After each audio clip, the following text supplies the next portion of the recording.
The 49ers and the Broncos played a game that will have everybody talking for a long time, or at least until next Sunday, depending on what happens. The Packers and the Buccaneers played a classic in Green Bay today.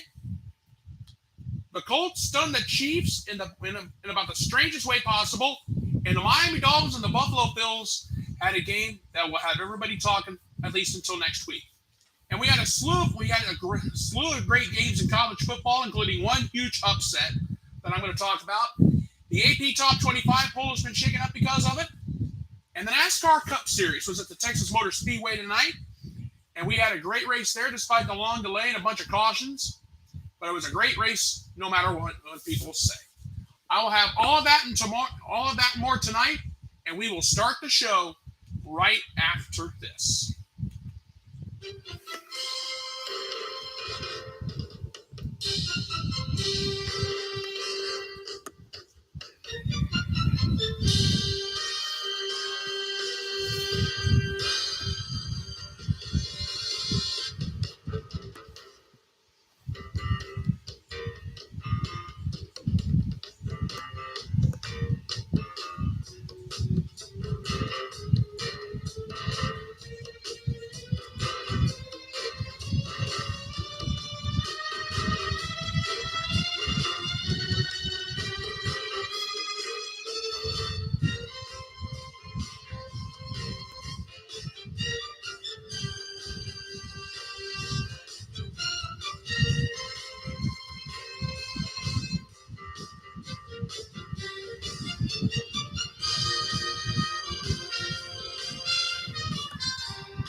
Okay, let's get this show on the road. A little preview of Monday Night Football tomorrow night between the Giants and the Cowboys. I'm not going to worry about that game tonight because I have a bunch of other stuff I want to talk about. In the game that you just saw on NBC Sunday Night Football, the Denver Broncos beat the San Francisco 49ers 11-10. That was no misprint and no mistake in what I just said. And me and my sister were asking earlier in the game, are you sure the Giants ain't playing the Rockies a mile high tonight? That's just about how I felt all night long. But the Broncos get it done 11-10 and a great job. Russell Wilson, 20-33 for 184 yards, and that was it. Melvin Gordon III, 12 carries, 26 yards, and a touchdown. But the defense was the story of this game. Josie Jewell, 1 sack, 2 tackles for loss. Mike Purcell, 1 sack, 1 tackle for loss. Randy Gregory, he had 1 sack and a tackle for loss tonight. Great night for him. And Bradley Chubb, no relation to Nick Chubb of the Cleveland Browns. 1 sack, 1 tackle for loss. A crazy game tonight for the Broncos. They got it done despite the fact that the Broncos' offense was not that good. But they were good enough to win. As for the San Francisco 49ers, Jimmy Garoppolo, 18-29, 211 yards, 1 touchdown. He was picked off once. Brandon Ayuk, 3 catches, 39 yards, and a touchdown. Kevin Givens, 1 sack, 1 tackle for loss tonight. Nick Bosa from Ohio State, 1 sack, 1 tackle for loss tonight. Kerry Hyder Jr., 1 sack, 1 tackle for loss. And Drake Jackson, 1 sack, 1 tackle for loss tonight. So, how crazy was this game tonight? Let's see. The team that won tonight, the Denver Broncos. Think about this. 14 first downs, 261 yards total offense. They only rushed the ball for 101 yards as a team, and that was it. But they did not commit any turnovers. That's the key thing. Excuse me. As for the San Francisco 49ers, 13 first downs, 267 yards total offense. But here's the key. There are actually 2 of them for the 49ers tonight. They were 1 of 10 on third down, and they had 7 penalties for 40 yards.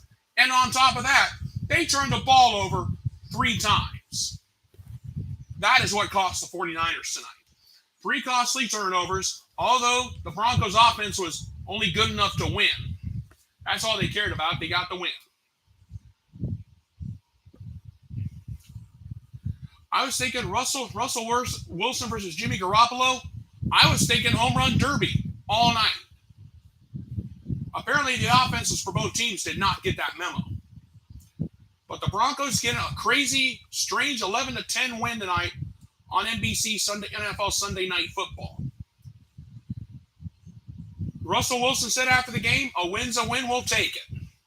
Well, I'm going to tell you right now, you better take it and be thankful you got out of there with a win tonight. Because the offense for the Broncos did not play good at all. Actually, neither offense played good. But the Broncos were just a smidge better. And that's how they got the job done tonight. All right. That's Denver, San Francisco. Did any of you guys see the Buffalo-Miami game and the butt punt at the end, towards the end of the game, which cost a safety with just about a minute to go? That was crazy. But the Miami Dolphins, by some miracle, came out on top 21-19. For the Miami Dolphins, Tua Tagovailoa from Alabama. He was 13 of 18 for 186 yards and a touchdown. Chase Edmonds, 6 carries, 21 yards, and 2 touchdowns. Jalen Waddle from Alabama, one of Tagovailoa's buddies, 4 catches, 102 yards. Javon Holland, 1.5 sacks on the day. And Melvin Ingram, 2 sacks, 1 tackle for loss. And that was the huge part of the game right there. But as for Buffalo, Josh Allen, 42 of 63, 400 yards, 2 touchdowns. Devin Singletary, 9 catches, 78 yards, and a touchdown of his own. And Isaiah McKenzie, 7 catches, 76 yards, and a touchdown. And Greg Roswell, 1.5 sacks, 2 tackles for loss in the game. Now, how in the world did the Miami Dolphins win this game is beyond me. Forget the muff butt punt. Forget the butt punt for just a second. Listen to this from the Miami Dolphins. 15 first downs, 212 yards total offense. That includes the 41 rushing yards. And they didn't even have the ball for 20 minutes. Well, 19 minutes, 20 seconds to be exact. The Dolphins defense stepped up at the right time in this game. And that's all there is to it. But listen to Buffalo's stats. 31 first downs, 497 yards total offense, almost 500 yards in total offense today. 115 rushing yards. But they had one very costly turnover at the end. And the Dolphins and the Buffalo Bills almost had the ball for 41 minutes. But yet, the Dolphins come out with a win.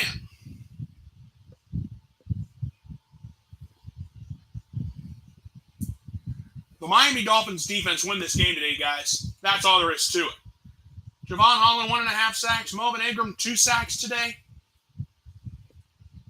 That is why the Miami Dolphins win the game. The defense answered the bell at the right time. Forget about the butt punt towards the end of the game. And that's just all there is to it. The Dolphins D stepped up at the right time. You know it, I know it, and everybody's buddy in Miami, Florida knows it. Especially down in Miami-Dade County. Congratulations to the Dolphins. You upset the Buffalo Bills. But in all fairness, too, I'm going to say this about the Bills, too. The Bills were almost depleted on defense. Micah Hyde's off for the season with a neck injury. Dane Jackson, he suffered a bad injury on Monday Night Football against Tennessee 1 week ago. And a few other defensive guys were hurt for the Bills. But the 95-plus degree heat down in Miami was a little too much for the Bills' offense today. But still, when Buffalo has almost 500 yards total offense and you can't win a ball game, there's a problem. Miami, I'll say it again, 15 first downs, 212 yards total offense. That was it. And that is what happened today in beautiful Miami, Florida. Excuse me. Now let's move on. The Green Bay Packers faced the Tampa Bay Buccaneers today. This was supposed to have been a battle of the two legends, Aaron Rodgers and Tom Brady. The battle the battle was there, but it wasn't. The Packers beat the Buccaneers today 14-12. Aaron Rodgers for Green Bay, 27 of 35, 255 yards, 2 touchdowns, and an interception. Romeo Doubs, 8 catches, 73 yards, and a touchdown. Alan Lazard, 4 catches, 45 yards, and a touchdown of his own. Kenny Clark, 2 sacks, 2 tackles for loss, and they needed every bit of that today. And Rashawn Gary, 1 sack, 1 tackle for loss in a big game situation. But as for the Tampa Bay Buccaneers, Tom Brady, 31 of 42, 271 yards and a touchdown. Russell Gage, 12 catches, 87 yards and a touchdown of his own. And Logan Hall, 1 sack, 1 tackle for loss. This game came down to a missed 2-point conversion by the Buccaneers towards the end of the game. It's a disappointing feeling, I know. However, the Packers got it done on the road in Tampa Bay. And that was just big. A big win for the Bucs. And a huge win. And that's exactly what the Buccaneers needed. I mean, that's what the Packers needed. My apologies. It's just been crazy. A huge win for the Packers on the road. And let's think about this a minute. Tampa Bay, 19 first downs, 285 yards total offense. He only ran the ball for 34 yards as a team today. That was it. Green Bay, and also too, don't forget Tampa Bay. They were only 2 of 11 on third down in the ball game. The Packers defense did a super job. And that's all there is to it. And I'll tell you what. Packer D answered the bell. But as for Green Bay, they only had 14 first downs. However, they had 315 total yards of total offense in the game tonight. Now, despite the 8 penalties for 65 yards, it was a great win. But I'll tell you what. The Packers going on the road to Tampa Bay to get the job done, that was a great victory for the Green Bay Packers. Now, they move on to the season. And that's all I have to say about that.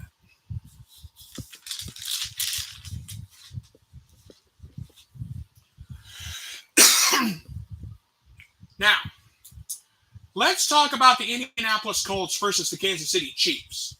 And I'm going to talk about this game and the game before that I just talked about in my closing thoughts. So stay tuned for that. The Indianapolis Colts beat the Kansas City Chiefs today 20-17. And you can thank Chiefs defensive tackle Chris Jones on sportsmanlike conduct on a third down that cost him dearly.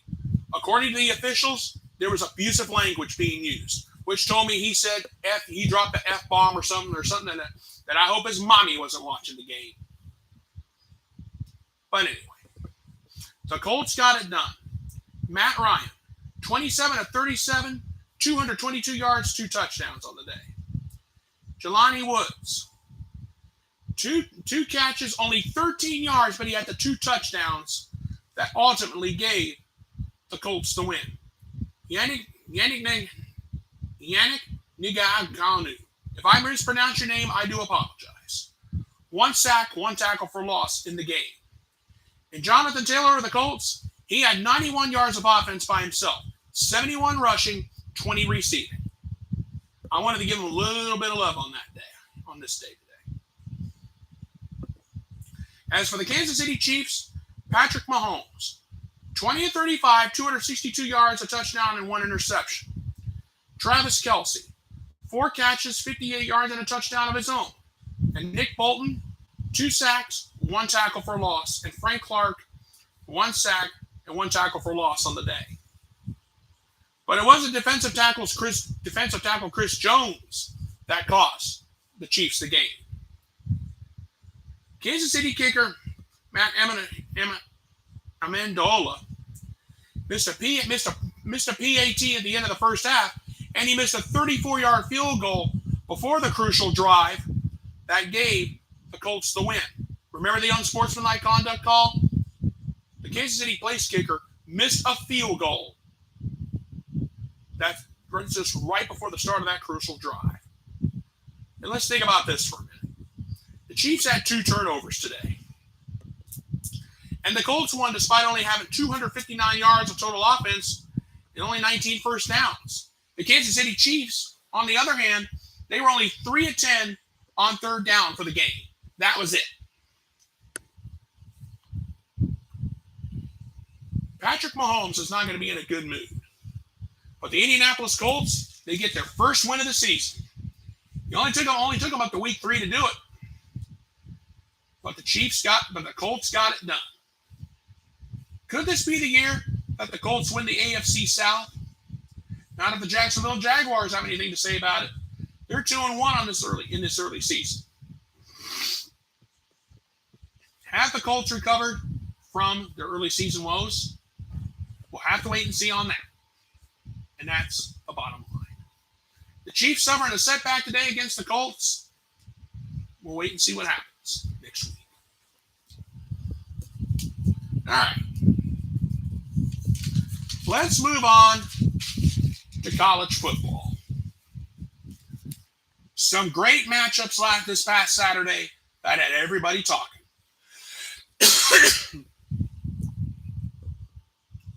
Number 5, Clemson. Number 21, Wake Forest. They needed double overtime to get this game over with. And Clemson came out on top 51-45. DJ Uiagalelei, 26 of 41, 371 yards, 5 touchdowns on the day. Will Shipley, he answered the bell at the right time. 20 carries, 104 yards, and a touchdown of his own. Davis Allen, 4 catches, 36 yards, 2 touchdowns on the day. And Tyler Davis came up big. 1.5 sacks, 2.5 tackles for loss in the ball game. As for Wake Forest, there's disappointment. Sam Hartman, 20 of 29, 337 yards. He had 6 touchdown passes on the day. Jahal Banks, 6 catches, 141 yards, and he had 2 touchdowns of his own. And Donovan Green, 2 catches, 53 yards, and he had 2 touchdowns of his own. This game from start to finish was crazy. I mean, Clemson, 25 first downs, 559 yards total offense, 16 of 23 on third down for the game. And they won despite 10 penalties for 120 yards. You think it gets easier for the Clemson Tigers this coming Saturday? This Saturday coming? Wrong. Clemson has NC State. And I'm going to talk about these 2 teams in a minute. So stay tuned. Clemson getting it done against Wake Forest, that was big. But you think this game is big? Wait till next Saturday, everybody. Everybody's going to be flocking to the Carolina states for a great battle, which is going to have everybody talking, including myself. And this game is going to be played in the rain, if you get what I mean. So stay tuned, everybody. It's about to get crazy.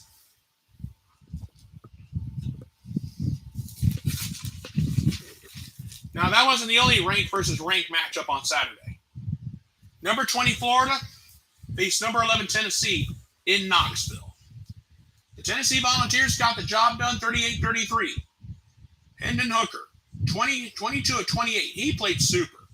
349 yards, 2 touchdowns. He carried the ball 13 times for 112 yards, and he had a touchdown of his own. He led the team in rushing for the game. And Jabari Small, 122 yards of total offense, and he had 2 touchdowns of his own. Brew McCoy, 5 catches, 102 yards, and a touchdown. And Dejon Terry, 1 sack, 1 tackle for loss. I got to get the love to the defense, too. It's not about offenses, people. Excuse me. But as for Florida, this was a setback. Anthony Richardson, Florida, 24-44, 453 yards, 2 touchdowns. He was picked off once. He carried the ball 17 times for 62 yards and had 2 touchdowns of his own. He led the team in rushing on the day. And Justin Shorter, 7 catches, 155 yards. And that was it for him. Ricky Pearsall, 5 catches, 102 yards, and a touchdown. And Amari Burney, 2 sacks, 2.5 tackles for loss. But it wasn't enough. Tennessee, at one point late in the game, had a 38-21 lead. Florida did everything in their power to make a game of it. They tried so hard to have a miracle, but it didn't happen. Tennessee comes out on top 38-33 in a great game down in Knoxville. Man, I wish I was there. But think about the craziness of this game. Tennessee, 27 first downs, 6 of 9 on third down, 576 yards of total offense. They ran the ball for 227 yards as a team. And Hendon Hooker led the team in rushing on the day. And despite 2 turnovers, Tennessee got it done. Florida, 31 first down, 7 of 15 on third down, 594 yards total offense. But they only ran the ball for 141 yards as a team. And 10 penalties for 47 yards did not help any. And they had 2 very costly turnovers. One came right at the end. Is Tennessee a legitimate threat to Georgia and Alabama? After what I saw today, Georgia better look out. Because you know Tennessee faces Georgia somewhere soon down the road. Could you imagine if Tennessee upsets Georgia, what that will do to the national title race? That's just something to think about. Keep that in the back of your minds, everybody. This SEC season is about to get crazy. That's all there is to it.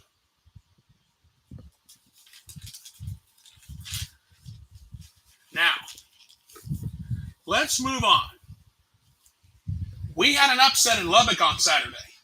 Texas Tech knocked off number 22 Texas 37-34, and they needed overtime to do it. For Texas Tech, Donovan Smith, 38 of 56, 331 yards, 2 touchdowns. He also carried the ball 15 times for 42 yards, and he had a touchdown on the ground. Baylor Cup, 4 catches, 65 yards, and a touchdown. So Roderick Thompson, 17 carries, 70 yards, and he had a touchdown of his own. But as for Texas, Hudson Card, he was 20 of 30 for 277 yards, 2 touchdowns, and an interception. Bijan Robinson, 16 carries, 101 yards, and he had 2 touchdowns in the game. And Xavier Worthy, 3 catches, 50 yards, and he had a touchdown of his own. What in the world happened to this game? In this game, Trey Wolf made a 20-yard field goal in overtime to give Texas Tech the lead. And keep in mind, Texas Tech overcame a 2-touchdown deficit, but they almost gave it away at the end in the final minute of regulation. But think about this for Texas. 20 first downs, 3 of 9 on third down, 426 yards of total offense. Texas Tech, 31 first downs, 479 total yards, and they got the job done. But Texas had 2 costly turnovers towards the end of the game. That's what hurt them. And especially a late field goal. And especially Trey Wolf winning the game in overtime. That's what gave Texas Tech the victory. A big win on Saturday for the Red Raiders. A big win that they so desperately needed. That's all I can say. What a game this was down in Lubbock. Congratulations to the Red Raiders for getting the job done. Now let's move on. Number 23, Texas A&M may be coming back. After that humiliating loss against Appalachian State, has Texas A&M proven they're back? I think so. After beating number 10 Arkansas 23-21 on Saturday. This was a big win for Texas A&M.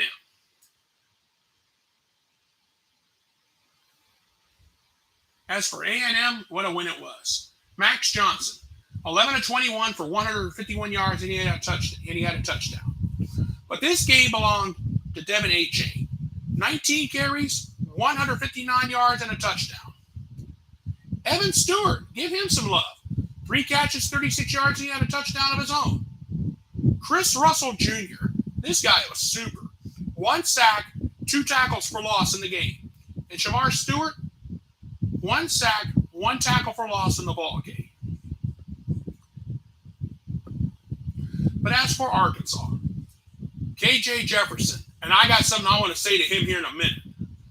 So KJ, I'm not very happy with you right now. But anyway, he was 12-19 for 171 yards, 2 touchdowns. He also had carried the ball 18 times for 105 yards and had a touchdown of his own. Warren Thompson, 2 catches, 57 yards, and a touchdown. Ketron Jackson Jr., 1 catch, 32 yards, and a touchdown.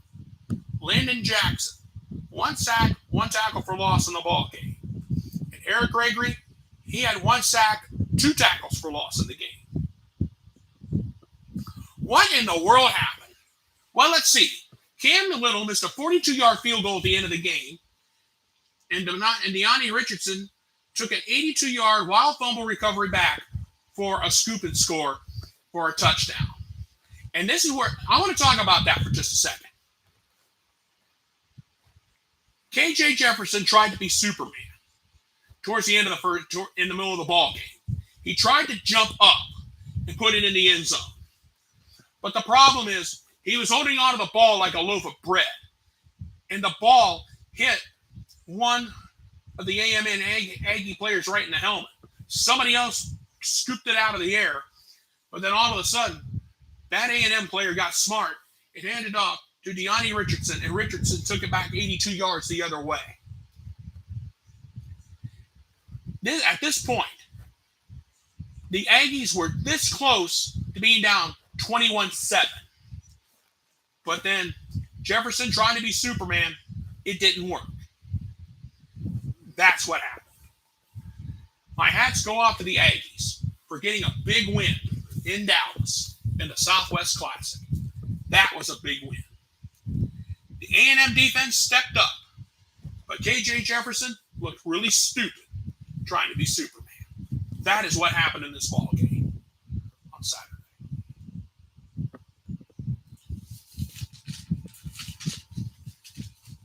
But before I forget, we had one huge upset in college football.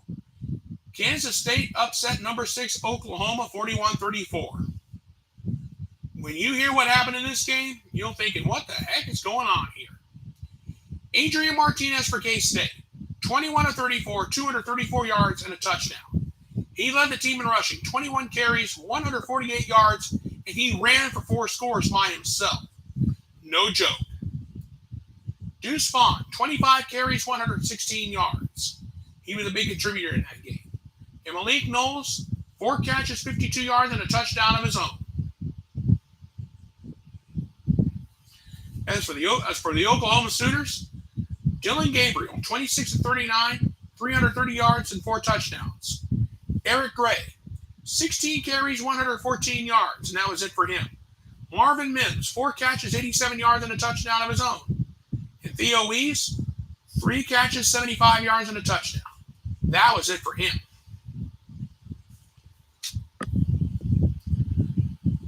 Gus Johnson and Joe Klatt were scratching their heads after this one. But I'll say this now. K-State is 4-0 in the first time since forever. That's all I can say. For the Kansas State Wildcats to go into Norman to upset Oklahoma, that was huge. Yes, I said it. That was huge. And the truth is this. Kansas State, could they be a force to be reckoned with in the Big 12 now? Excuse me. We don't know that for sure. But Kansas State got the job done in a big, big way. And I'll tell you what. They did the job they were supposed to do. And I'm going to say this now. What a moment for the Kansas State Wildcats. And that's all I have to say. Well, I'll tell you what. As a result of the craziness on Saturday, the AP Top 25 poll has had their say. Now, the top 5 has not changed. It's still number 1 Georgia, despite the kind of escape against Kent State. Out of Kent State, K-E-N-T. Kent State out of Kent, Ohio, by the way, not Penn State. Georgia, despite their escape victory on Saturday, 39-22 over Kent State, they remain number 1. Alabama, no doubt number 2. Blowout win over Vanderbilt gets you in that position. Ohio State will remain at number 3. Super win against Wisconsin in the Big Ten opener, and they needed it.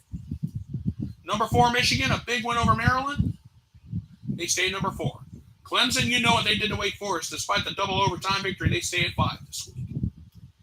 USC moved up 1 spot, beating Oregon State 17-14. A huge win, a huge jump, a little bit of a nice jump for the Trojans. Kentucky comes in at number 7 this week. They jumped up 1 spot. Tennessee, a big win over Florida on Saturday, bolstered them into the top 10. They're coming in at number 8. Oklahoma State, they remain at number 9 this week.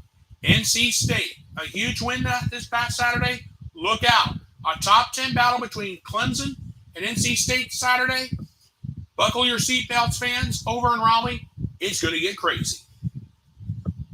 NC State comes in at number 10 this week.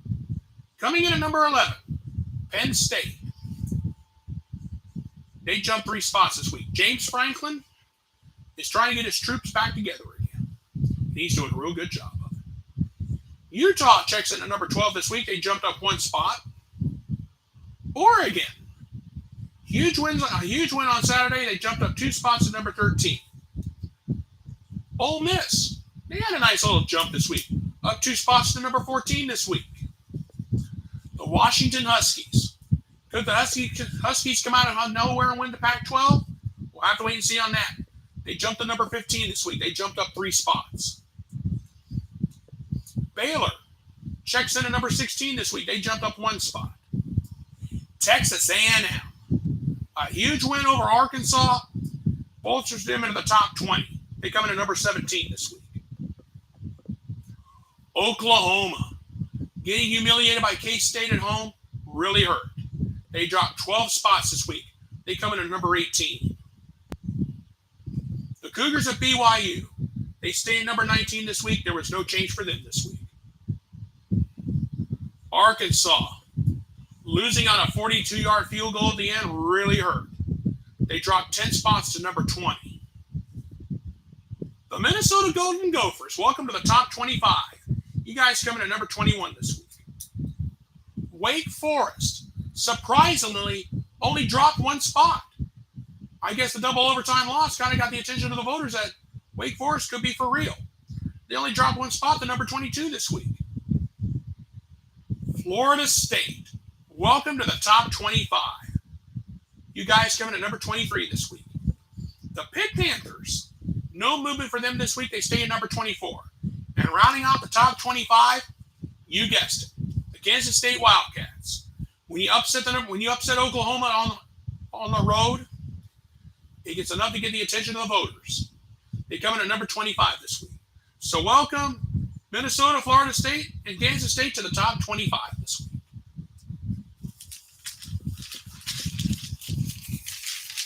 Now keep in mind, this coming Saturday, we got a showdown in Raleigh.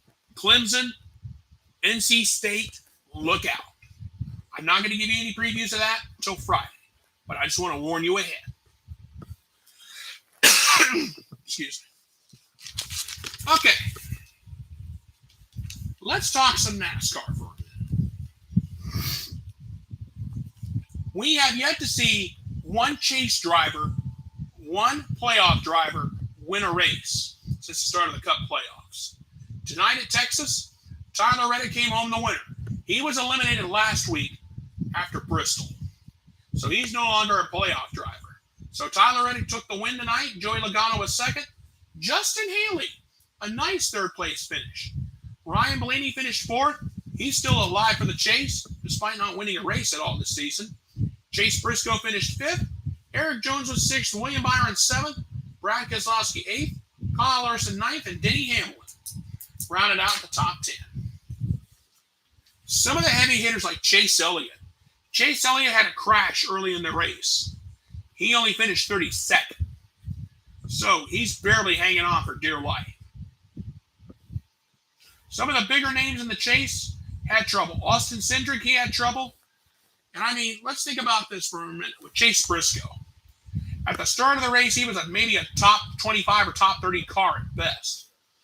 But for him to come home fifth and stay alive in the chase, that was something. He struggled all race long. Didn't lead a lap, but he still got a top 5.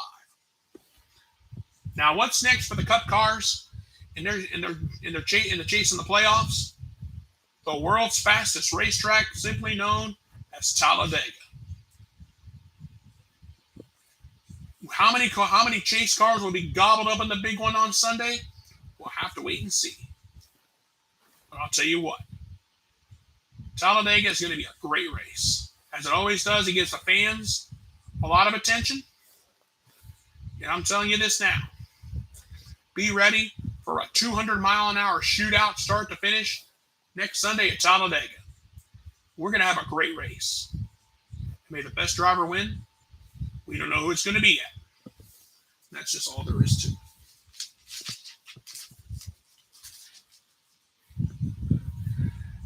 And now, ladies and gentlemen, it is now time for my closing thoughts on this night.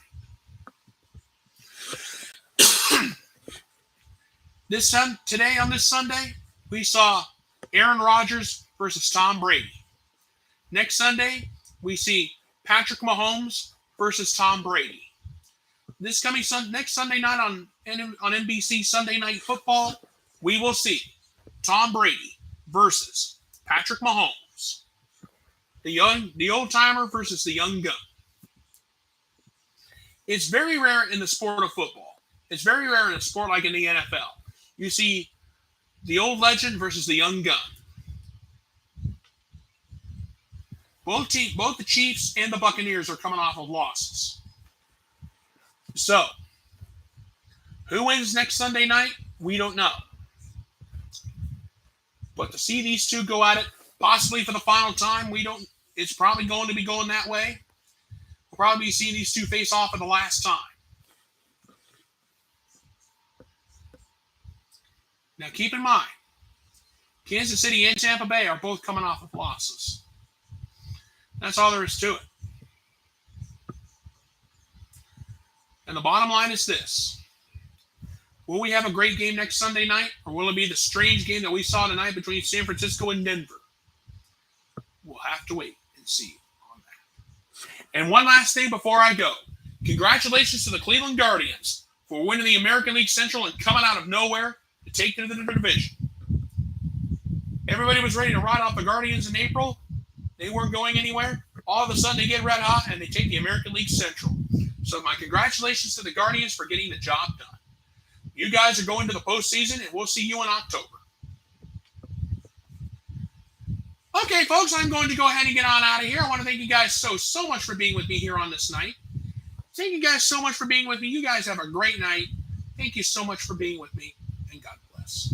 Good night, everybody, and I thank you.